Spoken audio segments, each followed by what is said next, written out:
దోసలు తినడం అంటే ప్రతి వాళ్ళు చాలా ఇష్టపడతారు. మీకు దోసల్లో ఎన్ని వెరైటీస్ ఉంటాయి అంటే ఒక ప్రముఖ చైనా రెస్టారెంట్కి వెళ్ళారంటే మీరు క్లియర్గా చూడొచ్చు. మీకు బోల్డ్ అని వెరైటీస్. కానీ ఇవాళ లైఫ్ స్టైల్ డిజార్డర్ అనేది మనము మాట్లాడుతున్నాం. అంటే ఒక డయాబెటీస్ ఉండే వ్యక్తి ఈయన ఏం చేస్తారు, పొద్దున్నే 3 to 4 కిలోమీటర్స్ వాకింగ్ చేస్తారు. వాకింగ్ చేసేసి వచ్చి ఈయన బ్రేక్ఫాస్ట్లో ఒక 2-3 దోసలు తింటారు. మీకేమవుతుంది, మీరు ఎంత క్యాలరీస్ బర్న్ చేశారో మళ్ళీ మీకు అదే లెవెల్లో ఈ దోసల్లో ఉండే కార్బోహైడ్రేట్స్ మళ్ళీ మీ బాడీలోకి రావడము, మీ డయాబెటీస్ అలాగే ఉంటుంది. సో దీనికి సొల్యూషన్ ఏమిటి అంటే మాత్రలు. అంటే వాకింగ్ అంటారు, దోసలు అంటారు, మాత్రలు అంటారు. ఈ డయాబెటీస్ మాత్రం అలాగే ఉంటుంది. కాబట్టి వీళ్ళు ఏం చెప్తారు, జీవితాంతం మీరు మందులు వాడాలండి. అంటే ఏంటి, ఆ డయాబెటీస్ని మనం కంట్రోల్ చేయగలం, క్యూర్ చెయ్యలేము. బీపీ విషయంలోనూ ఇలాగే, థైరాయిడ్ విషయంలోనూ ఇలాగే, ఒబేసిటీ మీరు ఇంకా తగ్గరండి, సో మీరు ఇలా మందులు వేసుకుంటూ ఉండండి అని మాట్లాడతారు. కాబట్టి మనం వాకింగ్ చేస్తున్నామా, జిమ్కి వెళ్తున్నామా, ఎన్ని మాత్రలు మింగుతున్నాము ఇది కాదండి. మన ఆహారపు అలవాట్లలో మార్పు వస్తేనే మన డయాబెటీస్ తగ్గుతుంది, బీపీ తగ్గుతుంది, ఒబేసిటీ కూడా. అంటే లావుగా ఉన్నవాళ్ళు మీకు సన్నబడాలి అంటే ఆహారపు అలవాట్లో మేజర్ చేంజెస్ తీసుకురావాలి. ఇప్పుడు నేను ఒక వీడియో చూశాను, మీరు పొద్దున్నే ఇడ్లీలు మంచివి అని చెప్పి ఇడ్లీలు తింటున్నారు. కానీ మీరు ఎలాంటి ఇడ్లీలు తింటున్నారు, బియ్యముతో చేసిన ఇడ్లీలు. ఆటోమేటిక్గా ఏమవుతుంది, మీ కార్బోహైడ్రేట్స్ అలాగే రీటైన్ అవుతూ ఉంటుంది. మరి మీరు అనారోగ్యం నుంచి ఎలా బయటపడతారు అంటే పాలిష్డ్ రైస్తో చేసిన ఇడ్లీలో దోసలో మీకు మంచి చెయ్యదు. అలాగే మీరు చూసారనుకోండి, ఎక్కడికి వెళ్ళినా కూడా, ఎటు వెళ్ళినా కూడా వీళ్ళు వాడే రిఫైన్డ్ ఆయిల్స్, కల్తీ కారము, కల్తీ పసుపు, అలాగే మీకు వైట్ షుగర్. మీకు రోగాలు తగ్గాలి అంటే మీ కిచెన్లో వైట్ షుగర్ అనేది ఉండకూడదండి. అలాగే వైట్ సాల్ట్ ఉండకూడదు. మీరు ఇలాగ పాలిష్డ్ రైస్ అనేది తినకూడదు. ఎవరికైనా డయాబెటీస్ ఉందంటే ఈ అన్నాన్ని తింటూ నేను ఈ డయాబెటీస్ నుంచి బయటపడిపోతాను అంటే ఇది ఒట్టి కల అండి, జరగదు. సో ఇవాళ నేను మాట్లాడే ఈ దోశ, ఒక్క నెల రోజుల పాటు ఈ దోశ తింటే ఎలాంటి మార్పులు వస్తాయి జస్ట్ నేను ట్రై చేస్తాను. ఇప్పుడు చూడండి, ఓట్స్ అని అంటారు. అంటే మీరు ఒక ఇడ్లీ చేసుకోవాలి అన్నప్పుడు మిల్లెట్స్ ఇడ్లీలు చేసుకున్నారు అనుకోండి, మిల్లెట్స్ దోశలు చేసుకున్నారు అనుకోండి, క్లియర్గా మీకు మార్పులు కనిపిస్తాయి. అందులో జస్ట్ చూడండి, ఓట్స్ దోశ అని చెప్పి చెప్తారు. మీకు ఓట్స్ తీసుకున్నారు, ఈ ఓట్స్లో ఏముంటుందండి అంటే ఒక 40 గ్రాముల ఓట్స్ తీసుకున్నారు అనుకోండి, మీకు ఇందులో దగ్గర 63.9% మీకు మ్యాంగనీస్ ఉంటుందండి. ఈ మ్యాంగనీస్ అనేది మన బాడీకి ఎంత ముఖ్యమో ఒక్కసారి గూగుల్ సెర్చ్ కొట్టండి. ఈ మ్యాంగనీస్ మీ బాడీలో పుష్కలంగా ఉంటే మీకు బ్లడ్ ప్రెషర్ అనండి, డయాబెటీస్ అని, అంటే ఏంటంటే మీ టిష్యూస్ ఏదైతే ఉంటాయో అవి మీకు చాలా ఒత్తిడికి లోనవ్వవు, మీకు ఫ్రీగా ఉంటాయి. బ్లడ్ సర్క్యులేషన్ అనేది మీకు బాగా పెరుగుతుంది. ఎందుకు, కార్బోహైడ్రేట్ మెటబాలిజం అని అంటాం చూసారా, దాన్ని ఇది రెగ్యులేట్ చేస్తుంది.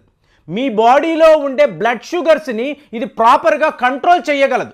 ఇలాగ మీకు మ్యాంగనీస్ అనబడే ఈ ఎలిమెంట్ ఎన్నో రకాలుగా మీకు ఉపయోగపడుతుంది. అది హై బీపీ అనండి, మీకు అలాగే డయాబెటీస్ అనండి, థైరాయిడ్ సమస్యలు, వీటిని అంతా కూడా ఒకే ఒక ఎలిమెంట్ కంట్రోల్ చేయగలదు. అలాంటి మ్యాంగనీస్ మీకు 63% 40 గ్రాముల ఓట్స్లో ఉన్నప్పుడు ప్రతిరోజు కూడా మీరు ఓట్స్ దోశలు చేసుకొని తినగలిగితే, రాత్రిపూట, పొద్దున నేను ఎప్పుడూ మాట్లాడతాను, బాగా పళ్ళు తినండి, తరువాత మధ్యాహ్నం లంచ్కి కొద్దిగా వెజిటబుల్స్ తినండి, రాత్రి కూడా వెజిటబుల్స్ తిని మీకు నచ్చినది ఏదైతే తినండి అన్నప్పుడు వెజిటబుల్స్ తిని మీరు ఇలాంటి ఓట్స్ దోశ, ఈ ఓట్స్ దోశ అంటే చాలా సింపుల్ మెకానిజం అండి. మీరు ఒక 1.5 కప్ ఓట్స్ తీసుకుంటారు.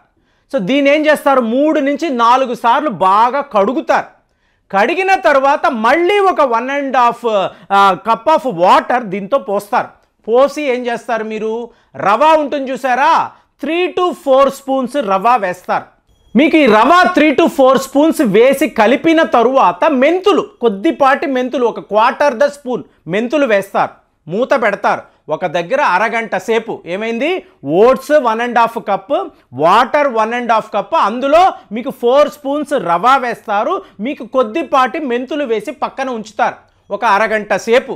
7ంటికి మీరు డిన్నర్ చేస్తున్నారంటే 6:30కి మీరు ఈ వర్క్ స్టార్ట్ చేయొచ్చు. సో పక్కన పెట్టిన తరువాత ఒక హాఫ్ అన్ అవర్ మీరు చూసారనుకోండి, బాగా మెత్తగా ఈ ఓట్స్ అయిపోయి ఉంటుంది. ఎందుకు ఇంత మెత్తగా మనం చెయ్యాలి, ఎందుకు ఇంతలాగా నానబెట్టాలి అంటే మీ డైజెస్టివ్ సిస్టమ్, సింపుల్గా చెప్పాలంటే మీరు పెరుగన్నం తినండి, ఒక చికెన్ బిర్యానీ తినండి, మీకు ఈ తేడా తెలుస్తుంది. సింపుల్గా జీర్ణం అయిపోవాలండి. మీరు ఏది తినినా కూడా సింపుల్గా డైజెస్ట్ అయిపోవాలి. మీ స్మాల్ ఇంటెస్టైన్ అనండి, లార్జర్ ఇంటెస్టైన్ ఒత్తిడికి లోన్ అవ్వకూడదు. సో మీ ఆహారము సింపుల్గా ఉన్నప్పుడు, ఈజీ టు డైజెస్ట్ అన్నప్పుడు మీకు రోగాలు తగ్గిపోతాయి. కాబట్టి అరగంట సేపు మీరు నానబెట్టిన తరువాత మీరు ఒక్కసారి దీన్ని కలపండి. తరువాత మీకు బాగా స్మూత్గా రావాలి కాబట్టి ఇంకొక 3 స్పూన్లు రవ్వ వేయండి, ఒక చిన్నపాటి పచ్చిమిరపకాయ వేయండి, ఒక 10 రెమ్మలు కొత్తిమీర వేయండి. చిన్న ఉల్లిపాయలు దొరికితే, అంటే చిన్న ఉల్లిపాయలు దొరకలేదు అంటే పెద్ద ఉల్లిపాయలు ముక్కలు చేసి ఇందులో వేసేవచ్చు, ఒక ఉల్లిపాయ వేయొచ్చు. ఒకవేళ లక్కీగా చిన్న ఉల్లిపాయలు దొరికింది అనుకోండి, ఒక 7 నుంచి 8 ఉల్లిపాయలు ఇందులో వేయండి. వేసి మీకు కావలసినంత ఉప్పు, వైట్ సాల్ట్ వాడకండి friends. White salt most dangerous అండి. మీ దగ్గర సైంధవ లవణము దొరికితే, పింక్ సాల్ట్ దొరికితే అది కలపండి. ఒక 2 స్పూన్లు వేయండి, ఎక్కువ కూడా అక్కర్లేదు. వేసి మీరు బాగా కలిపేసి తరువాత దీనిని మిక్సీలో గ్రైండ్ చేశారు అనుకోండి, స్మూత్ బ్యాటర్ మీకు తయారవుతుంది. సో ఇప్పుడు దీనిని మీరు ఏం చెయ్యాలి అంటే, గానుగ నూనె, రిఫైన్డ్ ఆయిల్ వాడారు అంటే ఇందులో ఉన్న ఈ ఫలితం అంతా కూడా మీకు వేస్ట్ అయిపోతుందండి. ఎందుకంటే ఇవాళ 90% రోగాలు ఈ రిఫైన్డ్ ఆయిల్ వల్లే, అంటే సూపర్ మార్కెట్స్లో వెళ్ళి మనము కొంటున్న ఈ ఆయిల్స్ వల్లే ఇవాళ, అంటే మోస్ట్ డేంజరస్ కెమికల్స్ అంతా కూడా ఈ రిఫైన్డ్ ఆయిల్లో కలుపుతున్నారని మొన్న చెన్నైలో ఒక శాస్త్రవేత్త నాకు చెప్పారు. ఆయన తన ఇంటిలో ఒక పరికరాన్ని కొనుక్కొని ఆయన గానుగ నూనె తయారు చేసుకొని ఆయన వాడుతున్నారు. అంత డేంజరస్ విషయము ఈ రిఫైన్డ్ ఆయిల్. కాబట్టి గానుగ నూనె దొరికిందనుకోండి, అందులో వేసుకొని దోసలు ఎలా వేయాలో మీ అందరికీ తెలుసు. అలాగ దోసలు వేసుకొని మీరు డిన్నర్ టైంలో కొద్దిపాటి వెజిటబుల్స్, బాయిల్డ్ వెజిటబుల్స్ తినేసి ఈ 2 లేదా 3 దోసలు మీకు నచ్చినట్టుగా కొబ్బరి చట్నీతో ఈ దోసలు చేసుకొని తిన్నారు అనుకోండి, అప్పుడు మీ మెటబాలిజం ఎలా పనిచేస్తుంది, అసలు ఈ డయాబెటీస్ అంటున్నారు, బీపీలు ఇవన్నీ అంటున్నారు చూసారా, నెల రోజుల పాటు వాడితే మీకు ఎంత తేడా ఉంటుంది. అంటే మీరు ఎక్కడా కూడా కార్బోహైడ్రేట్స్ని మీ బాడీలో మీరు పెంచడం లేదండి. ఎందుకు అంటే ఓట్స్ అంటేనే మీకు ఇలాంటి అద్భుతాలు, మీకు ఐరన్ శక్తి ఉంటుంది, మ్యాగ్నీషియం ఉంటుంది, ఫాస్ఫరస్ ఉంటుంది, అలాగే మీకు ఎన్నో అంటే ఇంకా చెప్పాలంటే fibre, full of fibre oats. So ఇదంతా ఏంటి, మనల్ని బలవంతులుగా, శక్తివంతులుగా తయారు చేస్తుంది. ఒక దోసలో ఇంత విషయం ఉంటుందా అంటే ఓట్స్ అనేది ఒక మిరాకిల్ ఫుడ్ అండి. సో దీనిని రెగ్యులర్ బేసిస్లో తీసుకోవడం వలన, దోసల రూపంలోనో ఇడ్లీల రూపంలోనో మీరు తీసుకోవడం వలన చాలా బెనిఫిట్స్. ముఖ్యంగా డయాబెటీస్ ఉన్నవాళ్ళు, అలాగే బాగా బొద్దుగా వెయిట్గా ఉన్నాము అన్నవాళ్ళు ఈ వెయిట్ లాస్ కోసము, బీపీ పెరగకుండా, డయాబెటీస్ పెరగకుండా మీకు ఈ ఓట్స్ దోస అనేది ఒక అద్భుతంగా మీ దేహంలో పనిచేస్తుంది. సో ఇలాంటి రెమెడీస్ ఉన్నప్పుడు ఇంకా కూడా మనం అడ్డదిడ్డమైన ఆహారం తింటూ ఎన్ని ఎక్సర్సైజులు చేయండి, ఎన్ని మందులు వాడండి, ఏమైనా చెయ్యండి, తీసుకునే ఆహారము ప్రాపర్గా లేకపోతే మన సమస్యలు ఎప్పుడు తీరవండి. దీన్ని బాగా గమనించి నేను ఏం తింటున్నానో ఒక్కసారి తెలుసుకుంటే ఎన్నో సమస్యల్లో నుంచి మనం బయటపడిపోవచ్చు.